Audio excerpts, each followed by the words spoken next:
This is Hannibal here from thehannibaltv.com with none other than former ECW world champion, former WWE, WCW, NWA superstar Shane Douglas. How are you doing today, sir? Good, brother. What's going on, man? Well, I'm back in Canada now where we're still on full lockdown until Oh, August here in Ontario. till I know August? you're at an event. Yeah, we're down in Evansville, Indiana, and I stopped at a place today on the way, just instinctively, out of habit, pulled my mask up, and next thing I know, I walk in and everybody's inside has no masks on. So it was pretty nice, nice feeling of freedom. I understand your bookings have been picking up where you've been booked almost every weekend in recent months. What's it like to be getting back into it after the time off? Oh, what a great question! First of all, for us that spend our lives on the road, it's being locked down and not being able to go out and perform is like getting your right and left arm cut off. So to finally be back out there with real fans, the fans are excited. There's an exuberance in the fans. I think just for being able to get out again. And to be able to perform in front of them again, that's our life's blood, right? Being in front of the audience, and so to get that and have that kind of feeling and feedback from them is great. There's a fan on here, Mike, that wants to know what were your thoughts on the passing of Bam Bam Bigelow? You had that classic ECW match with him. Oh, Scott was.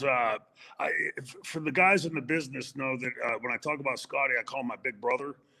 Chris was my little brother, and mostly because of size stature, right? Chris was shorter, and Bammer was the giant he was. But Scott, you've been around the business long enough.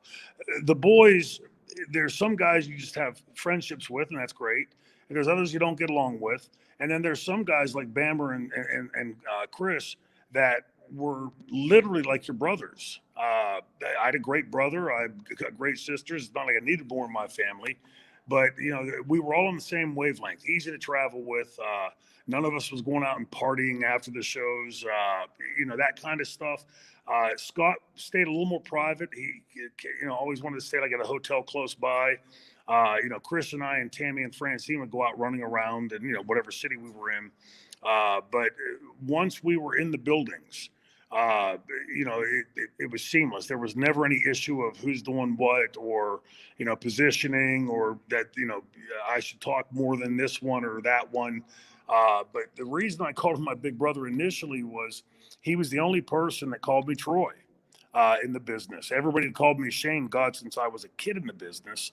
And my ex-wife even called me Shane because she wasn't well versed enough to turn it on and off. She didn't want to be in front of fans and end up calling me Troy. And so the only two people on the planet that I always joke about that called me Troy was my mother and Bam Bam Bigelow. When Scott passed, I've been trying to connect with him for a couple of years. And I'd get a phone number for him. It'd be no good. Then it would take me 6 months to get another number. I'd get that, and they would, tell me how he just left the day before. Things like that. It was just this constant hurried rush, and he was out trying to find, reconnect with his family. And when I got the phone call that had happened, it broke my heart because the last time I saw Scott, we were on a show in for Frank Goodman in New York, and it was a real hot August day, I believe, fall sometime, but really hot. And I looked down, and Scott was dragging his bag. And you've ever seen someone that's had their soul sucked out of them? That was Scott. His shoulders were slumped, and he was just dragging his bag behind him. And he walked by me and didn't say anything. I said, "Hey, you walked by your brother without saying hello?" And he stopped and looked at me. And he went, "Hi, Troy." And he kept dragging his bag. And he walked in and sat down, chair pulled up to a wall, and put his head against the wall. I walked up. I said, "Anything you want to talk about, big man?" He went. I was heartbroken for him. I had no idea what the issue was, but it was just painful to see somebody that you love in that situation. So for Chris and Bam Bam, we've all been hit, with very close friends we've lost in this business. But for me, Chris and Bam Bam are on a Japanese tour. They're booked overseas somewhere because I can't think of them in that way. thrilled and honored to have had the opportunity to have them as partners with the triple threat and what we created with the triple threat. Uh, and two guys gone way too soon. The business took a hit when those guys dropped. Definitely. Bastion Booger wants to know your favorite XPW moment. And there was another question. Do you still have the XPW title? I do still have the XPW title. My favorite segment that I can recall off the top of my head of XPW was when we had brought Chris in, and he and I were getting ready to work the angle. Uh, again with Chris, I was always jealous of Chris in this way. Chris was one of those guys, and there's a sliver of them in the business that can, be dead asleep over in the corner. You wake them up and say, "Hey, your music's playing." They go to the ring and have a 5-star match. I always had to really think it through and dig into it and twist it around a little bit and chew it up and digest it to be able to get it. And with him coming in like that, and obviously having Tammy there, and I had Lizzie Borden with me in XPW, it had all the chemistry for the right makings to do some good business. As far as the most important championship you've ever won, would that have been the ECW championship? Without question, because, and that's not to minimize any of the others. That my first title was the UWF TV title, and that was thrilling. I was a kid, didn't know what the hell I was doing, but at least it told you in your head you're being figured into the business side of things. The ECW belt, though, was different. I remember Paul distinctly telling me, never use World with the Eastern Championship belt because we knew it was a regional title. But the night that we threw down the NWA title and elevated Eastern to Extreme and the belt to World status, there was, first of all, there were exponentially more responsibilities, interviews and things like that. A lot more demands for time from Japan and other places. And that belt, for better for worse, is what will define my career. So, the night of throwing that belt down, I always talk about this, there was no guarantee. I mean, in hindsight, sitting here in 2021, we can look back and say, hey, it worked. It got ECW over and it set us on the trajectory that became ECW legend. But at that time, at that moment, throwing that belt down, the NWA was still recognized, even though it had been out of business for quite a while, was still recognized as the most prestigious belt. There was a lot of baggage that could have gone with it. And if it had gone the negative way, that could have sealed my career. So it was a hell of a gamble that paid off for me, for ECW, and certainly the most special belt that I've ever held. What do you think about the NWA when Billy Corgan first took over? They had a lot of hoopla, but it seems to have pretty much fizzled out, and they've let Nick Aldis hold this title. I can't even remember the last big match he had. It may have been against Cody Rhodes a few years ago, but they seem to have dropped the ball on something that seemed to have a good start. Yeah, they seem to have some buzz. I was excited for it. The thing with the NWA belt aside, that was an angle that we used in ECW. But for the legacy of NWA and for the boys, I'm a firm believer that a rising tide rises all ships. So when I heard that Corgan had bought it, I had some expectations, and what I was seeing the few times that I would see it on YouTube, it had a different feel to it a bit, beckoning backwards in some ways. But then, like, my recollection of it is then the Jim Cornette thing hit and they fired him, and then the pandemic hit, and like you said, it sort of fizzled out. But when I came into the business or started getting into the business, there were, I think, 36 or 7 promotions still around the country. And so that meant I could get told no 35 times and still get a job. And once you got your foot in that door, you could do the 6, 8, 12-month run, wrap up there, loser leaves town, whatever, go to the next one, the next one, the next one. I'd always heard, I'd never confirmed the numbers, but I'd always heard at one point there were 10,000 wrestlers employed in the United States at that time. Probably true or thereabouts with independents, et cetera. But now you're seeing 100, 150 employed by WWE I don't know how many AEW has, 50, 60, I'm guessing. So we're talking about hundreds compared to 10,000s of people that were making a good living from professional wrestling back then. So, it's the yin and the yang, but, the business has gone places that none of us could have imagined back then. But it's also had a very negative side. If you've watched any of the Dark Side of the Ring stuff, you can see there's an awful lot of darkness around it as well. Have you seen any of these Dark Side of the Rings? I've found some of them are quite biased. Yeah. I'm wondering what's your opinion on them? Well, they're going to be, right? I mean, in anything that's a written program, you're going to have the writer's bias and the directors and the producers and all of that. But the one thing that I did notice was that the few that I've watched maybe 3 episodes of them completely.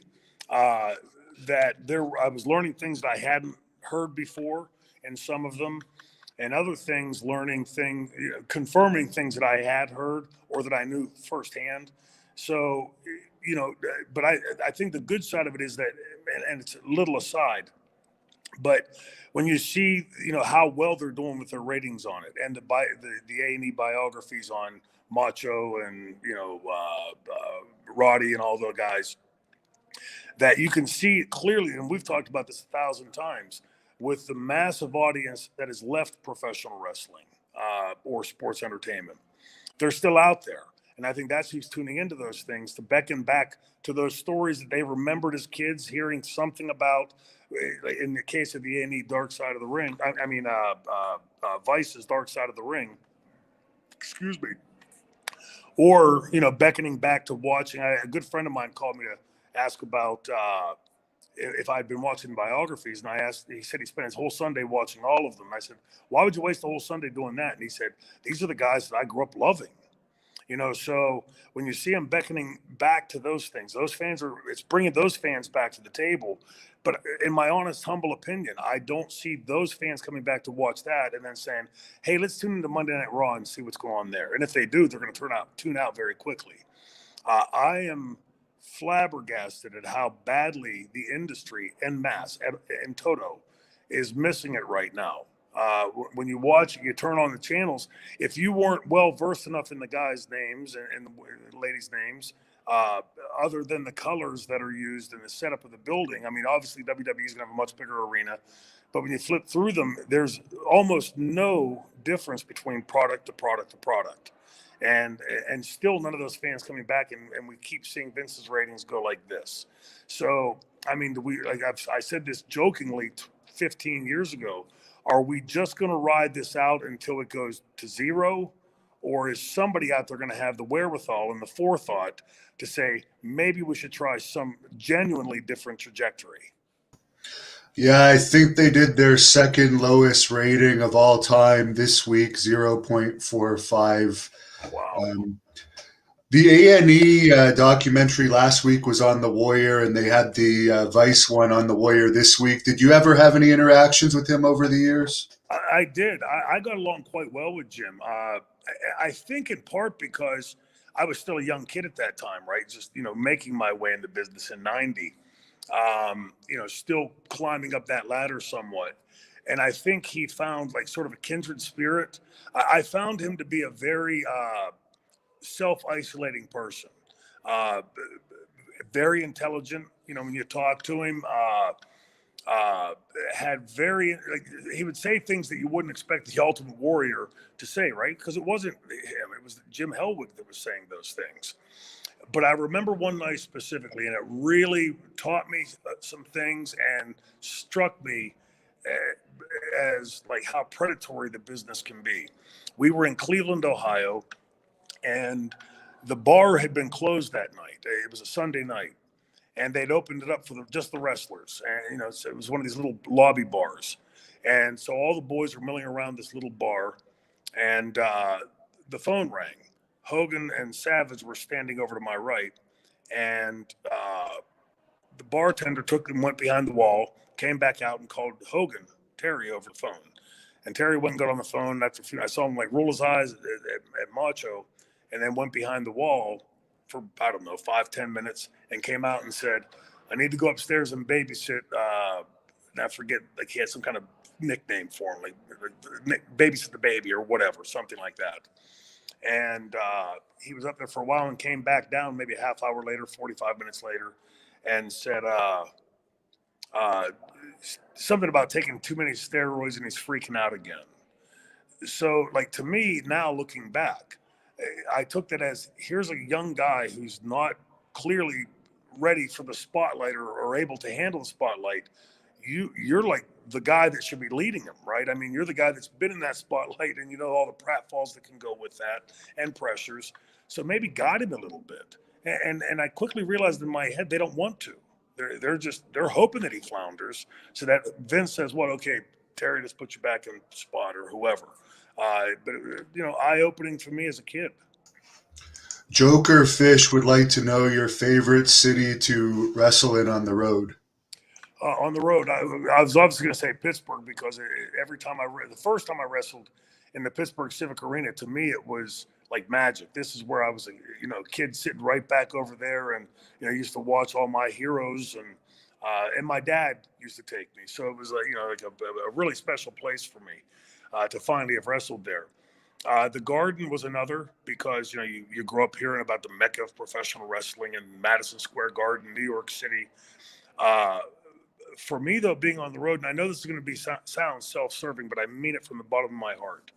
The ECW arena to me, as filthy, dirty, I mean, raw sewage coming out of the bathrooms and stacks of old newspapers in the back and rats running around back there and everything.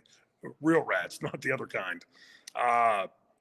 There was and it sounds cliche, but there was a magic in that building. Looking back, I'd never seen that kind of enthusiasm in fans before then, and I haven't seen it since en masse. You'll see it in spurts in places, but not that start to finish. Some of those shows, I believe we used to start around 7:30. It was rare that in the main event I would go to the ring before midnight. So those were some pretty damn long shows, and I don't remember the fans ever getting tired or not being as enthusiastic as they were. So there were, again, it sounds like I'm just saying that because, of my ECW connection, but there was something genuinely different there in that building.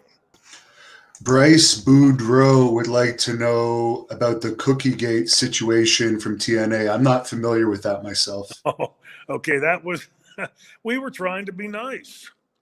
Right, we were at TNA taping one day, and his name will come to me in a second. He had come from the WWF and had done their vignettes and things.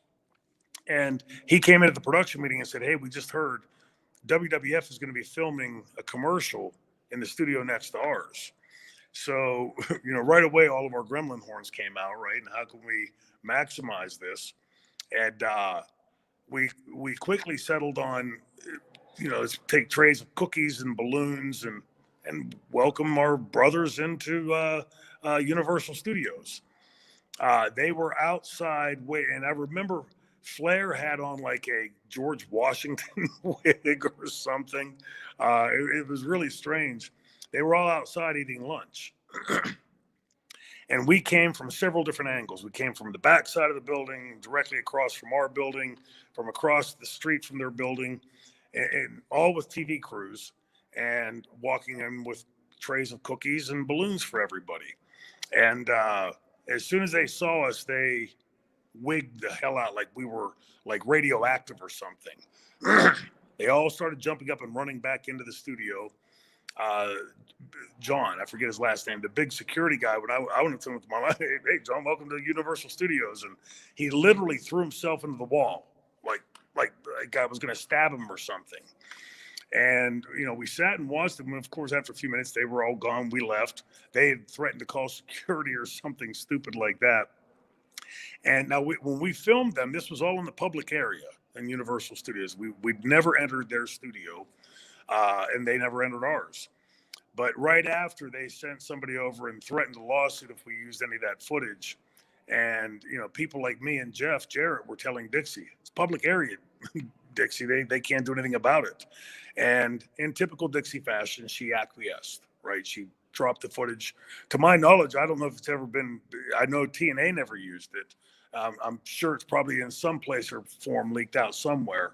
But that was the kind of thing that at that time I think could have adapting that kind of FTW attitude for TNA would have been a good thing, because we were still very, very much the small upstart. So after I'd left and I seen Dixie, I'm talking about the coming wars, renewal of the Monday Night Wars, and all of that. You knew it was going to be a massacre.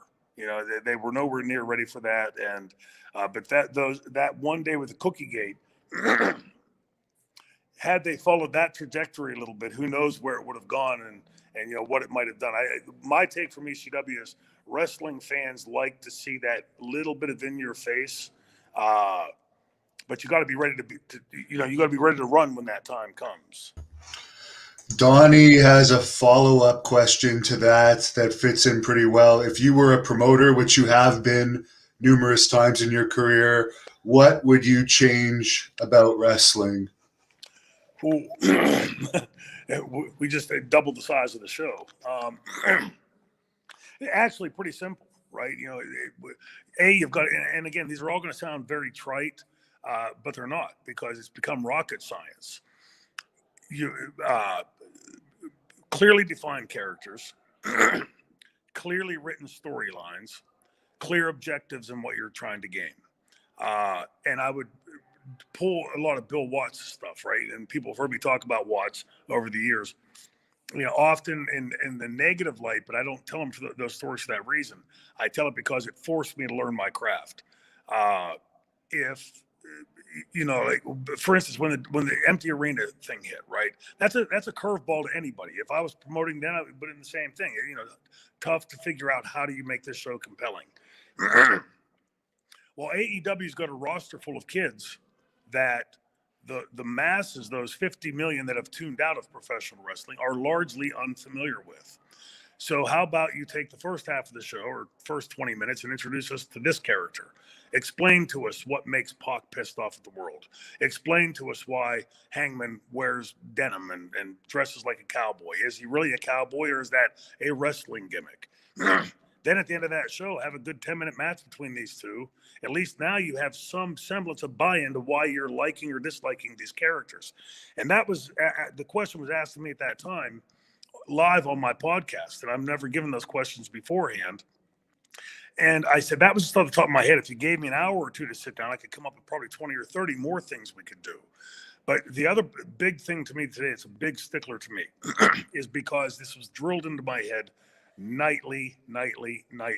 Be different, kid. Find a way to be different. I can hear that echoing in my brain even today. When I turn on the shows today, the $180, $190, well-built abs, a little bit of facial hair, tattoos, same bicycle trunks, some artwork on the bicycle trunks. The only difference is they're different colors, right? Or their hair might be a different color. But wrestler A looks like wrestler B, looks like wrestler C, D, E, F, and G. It's vanilla, old-fashioned vanilla, vanilla bean, vanilla flambe.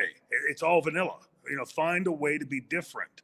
And I can already hear the stickers that go, well, this guy's bigger, or this guy wears different trunks. And Matt, I'm talking from start to finish of the show. And it perplexes me as to why somebody in the back isn't seeing this and making those changes. For the fans that don't or aren't familiar with me, I am a professional wrestling mark. I love good professional wrestling. Underscore the word good. So there's all these years I'm dying and waiting, like with these kids, jaw-dropping athleticism. What would they create if we could snap our fingers, find a time machine, and take them back to when I was a kid coming into the business? And literally everybody in that dressing room is a future Hall of Famer or legend or icon. And then you got Bill Watts, the cowboy, with his ways back then. My guess is with their athleticism, they would create magic. And the mark in me keeps holding my breath and crossing my fingers. Please, please, please get it right. And then Steamboat said it best last week at a seminar I was sitting in. I love listening to him. He said the kids start the match here and they take it here. Exact opposite. It should be here to here. And they start the match off with, if it ain't punch kick, it's backflip and running a million miles an hour. Well, once you've done that, where do you go with that? How do you top it? How do you keep that? As Steamboat used to teach, segues, the small things making the big things important. If everything is just a huge, incredible athletic spot and move that just keeps going, where do you take the match from there? Where do you tell the story in there? And that's all been lost. So, sadly, the longer we go staying off the rails, like I would call it, each of us is getting fatter. Each of us is getting older. We lost New Jack a few weeks ago. Tracy Smothers, one of the great unsung trainers of our business. In 10, 15, 20, 25 years, will anybody still be around that can even teach it, that even understands it? So I think our business is in a real precarious position right now. Back when I was a kid, used to have roller derby, and then right after roller derby would be studio wrestling. Well, when's the last time you saw roller derby on television, right? It went extinct and they tried to bring it back a couple times, never gets back over. It didn't change with the times, it didn't adapt. And when they tried the last incarnation, they had gotten so far away from what roller derby had been that none of those fans came back. I think we're in that same crossroads right now that if we don't start to push it back, to get it back to some semblance of storytelling, believable characters, well-defined characters, and just some common sense to the business that our kids will be saying 20 years from now, 30 years from now, hey, remember when we were kids and they used to have this thing on called professional wrestling where they wore boots and tights and would go to the ring and bounce off the ropes? That's what we'll get in 25 years. You mentioned the passing of New Jack. A couple fans on here have wanted to know your opinion on that. Oh, about his passing, was heartbroken when I heard it. Wasn't shocked. Right, Jack lived, as the fans all know, he lived fast and he lived hard. But Jack was one of the ingredients of many that went into ECW that made it so special and so different. He used to come back from the ring and, his heart would be beating a million miles an hour, and he'd collapse in the dressing room. I, tell him, dude, like, stop. Do it. There's a different way you can do this, and not. When you're 25 and all the kids out there listening to this, please listen to this. There was a time you could drop us off of the buildings, or Jack diving off of God knows what, and get right back up and go to the back and have a beer, and nothing hurt.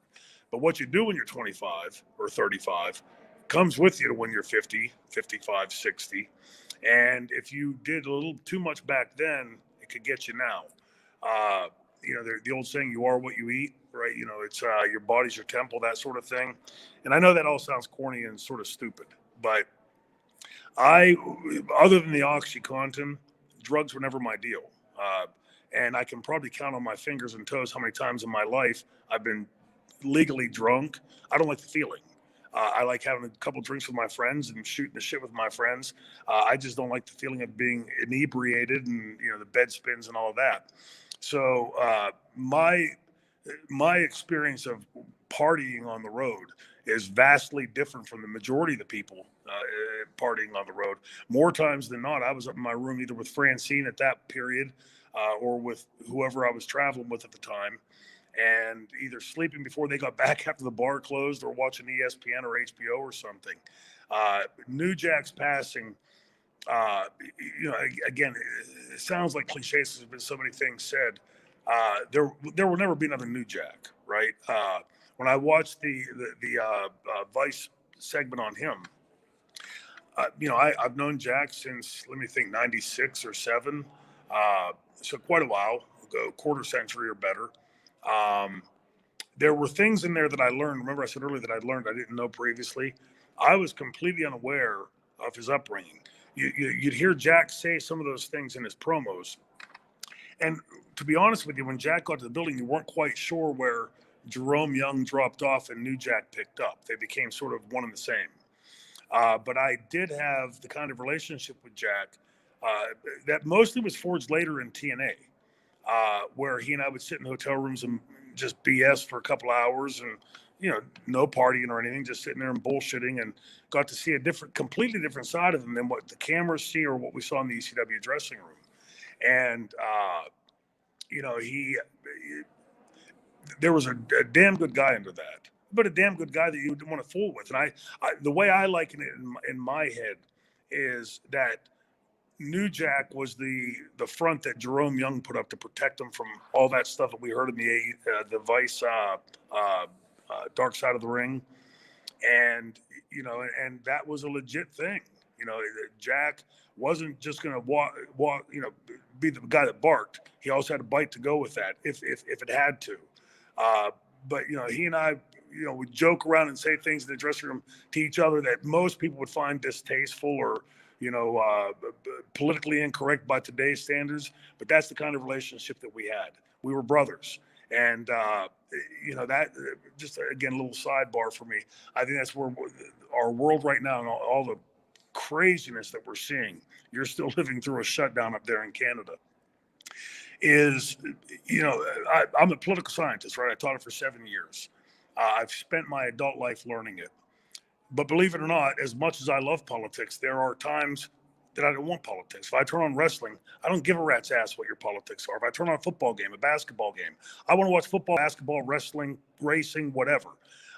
There's a place for politics and there's places for not politics. Most people want to turn on sports to get away from all that insanity, and yet it's being bled in. You're one of the boys, so being in the dressing room is a completely different world. One time in an ECW promo, I used the antiquated, and from the old world, the inner holy of holies, right? This is the one place we can go and still be us. We can let our hair down. We can say whatever we want to each other. We can fight. We can kiss, hug, whatever. That's our inner sanctum. And Jack and I had a special kind of relationship there. And so for his passing, to answer the question, finally, I was heartbroken to hear it. Not shocked, but heartbroken. Matt says he was at the Great American Bash 2000. I guess you may have fought the wall there because he's asking if you have any thoughts on the wall. And he also wants to know if you enjoyed wrestling in Baltimore. In Baltimore's always great, right? I loved going there once I became a heel because as a babyface, your Baltimores and your Philadelphias and your New Yorks and the Trentons, they hated baby faces, right? So they didn't matter how hard you worked, they were just going to chew you up. But I always loved working in Baltimore, especially after becoming here, because the crowds were always so alive. Jerry Tootie, the Wall. In this business, you hear the term, well, he's a big guy. Jerry was one of those guys that was massive in just stature and his physical size. He wasn't a giant, but probably in the range of 6, 8, 9, 10. I mean, big guy. But his shoulders were like so wide as well. Just a big man. That was an incredible athlete. And I first met Jerry in ECW. He was friends with Bam Bam. And Bam Bam brought him there. He worked, I think, once or twice in ECW and then popped up in WCW not long after that. And so later when Bammer and I went there, we all fell back in together. Jerry was a good guy. Just loved wrestling and loved being around it. Very quiet guy. For as big as he was, you don't usually expect that with the bigger guys. But I think he was just, even though he'd been around the business for some time at that point, he was still enamored by the business. It was still magic to him. And, there's an innocence to that some will take advantage of. For me, it was sort of cool to see. And he and I traveled one time because WCW back then would throw us on the road and, fly us into point A, and we'd travel around to BC, halfway across the country. And back then, sort of dated ourselves, I guess. He had one of those portable CD players, DVD players. And we're driving down the road, middle of the night, and he's got Pink Floyd, The Wall, and the movie. And I remember sort of trying to drive and keep my eyes on the movie, to follow along with the movie. But that was what it was like hanging out with Jerry. He was very laid back. Wasn't much into the partying scene as far as going out and drinking and that kind of thing. I'd heard things, other people saying, well, he likes to do this or that. I never saw that in him. I rarely saw that in him, right? You always see the guys imbibing here and there, some a lot, some not so much. But Jerry was one of the guys not so much. And I don't know if it was just something he kayfabed from me or if it was more genuine as to what I was seeing. When I had heard that he had committed suicide, uh, I believe it was suicide, I was devastated because, I always say about the guys, uh, we have a lot of acquaintances in the business, right? And an awful lot of people that, that say they're friends, say they love you, and then as soon as you're out of the territory, you never hear from them again. Uh, but each of us has a handful of guys that we get close to in the business. And for me, I always felt like people like Jerry, that if they, whatever kind of problems you're having, there's always an answer, right? It may not be right there in front of you, but like just in a match, you and I are going to come up with a much better match than I would or you would. Same thing here. I just wish like hell he had reached out and talked to somebody, anybody, before doing something like that. Kale has a question for you. What are your thoughts on Buff Bagwell's latest arrest and the issues he's been dealing with? Yeah, same thing. Same sentiments as I just said about Jerry. Right? We know how this story ends. We've seen this movie enough. It's like watching, pro wrestling episode 943. Right? I know how it ends. Uh, Buff and I were kids in the business. I mean, babies in the business coming in. Uh, but I've also had, because of the OxyContin, have some experience with that. Wish I didn't, but I know what an awful road it is and how seemingly impossible it is to get clean, to get away from that. But honestly, when you reach this stage of it, and the last I took OxyContin was December 22nd, 2005. Would never touch that shit again. If you put $1 million on the table, and I'd think about it because it's a lot of money, but then I'd eventually tell you to shove it up. You know what? It should have killed me, and damn near did. So when I see a friend and a brother and a co-worker going through that same thing, it's hard work. But hard work is not something professional wrestlers shy away from. Being on the road is damn hard work. Building a physique like Buff has is damn hard work. So it's just hard work of a different kind. But like my thinking on it is, you hear people say stuff like, I want to, leave a pretty corpse. Not me, brother. I want people to walk up to that casket and say, holy shit, how old was that dude? I want to leave a dried up, shriveled up, wrinkled up husk when I'm gone. For me, and I know it sounds corny. I just shared this with another friend here recently. When I finally got off the OxyContin, 5 years of my life had been spent pretty much 24/7 thinking about OxyContin. How much do I have left? When do I need my next script? How am I going to get my next script? It was like a prison sentence. True, they talk about the insanity of addiction, and doing the same thing over and over again, and for some reason expecting a different outcome. I hope, and if Buff needs to reach out, please do. I'm concerned because again, we know how that movie ends, and Buff's one of the good guys, and when we both were kids, neither of us were doing that kind of crap, right? And the business takes the pressures and the injuries, etc. Easy enough to understand how it happens, but now that we've reached this stage of our life, it used to be like you laugh at the guys that took too many pills and were falling down and stuff like that, but they were safe, right? They're around the boys, safe as they're going to be in that situation.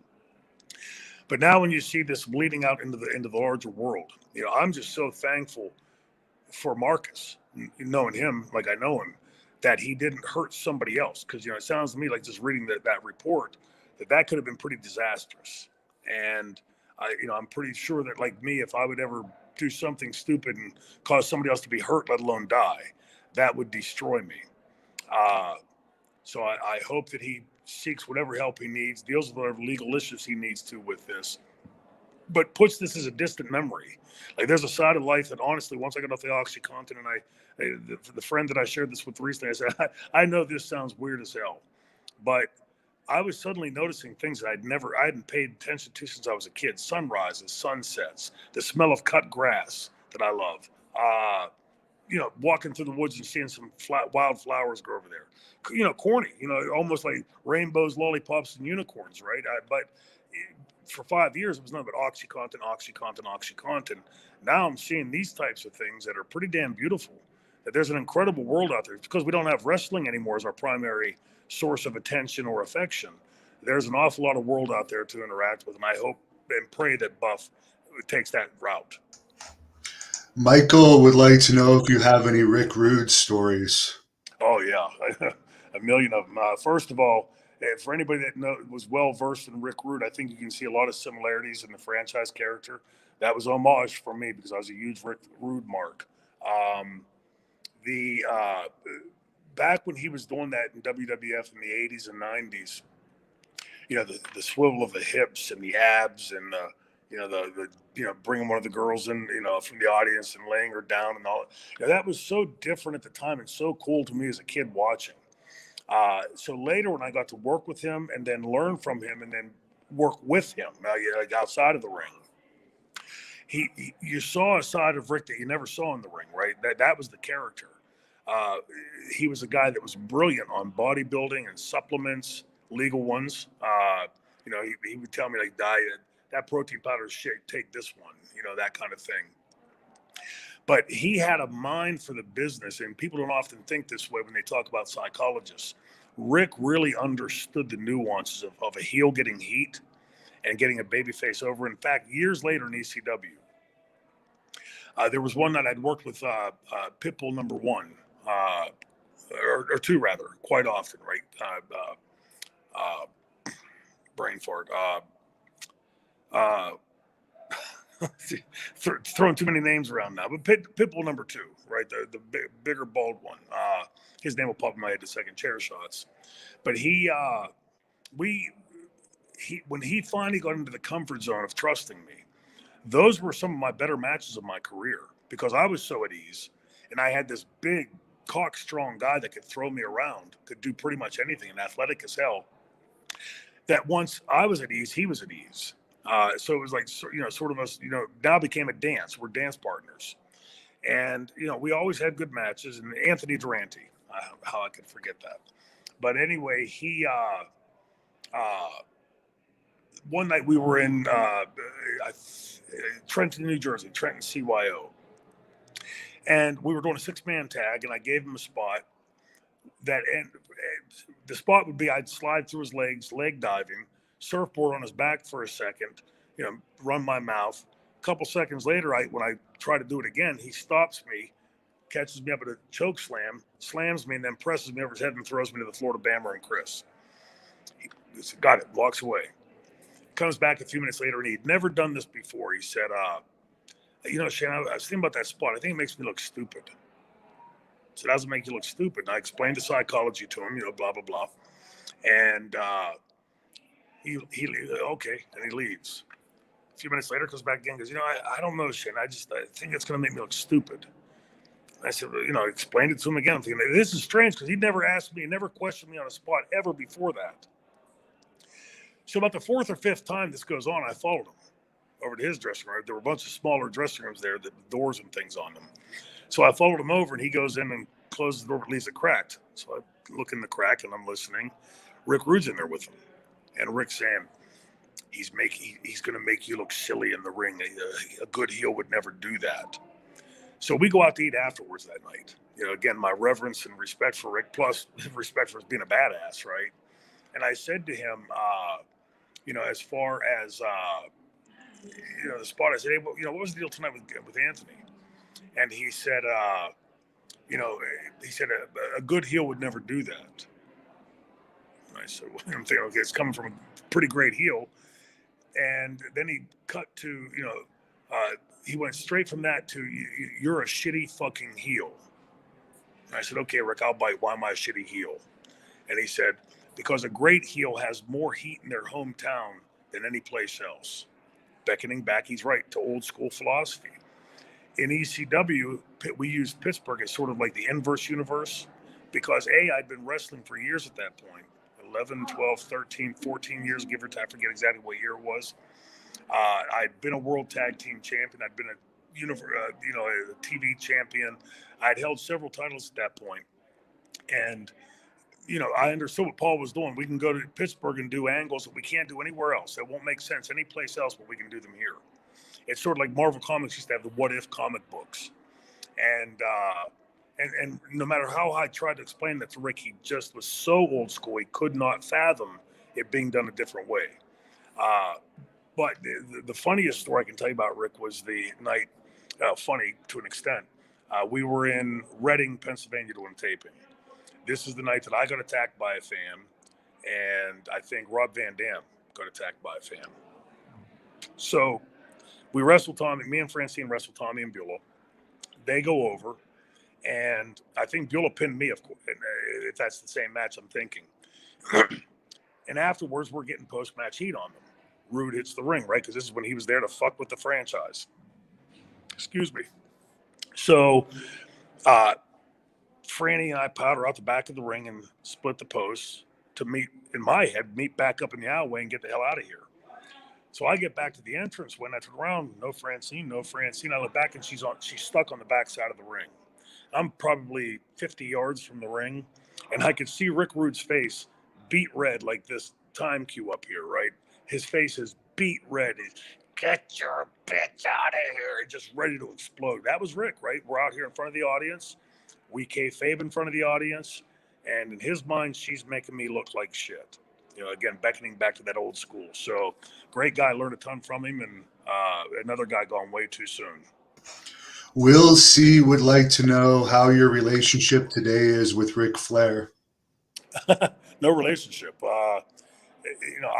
I had done the best I could to try to make amends with him in two ways. After his son Reed died, a few weeks later, we were on a show in Ross Traver Ice Gardens in Pittsburgh.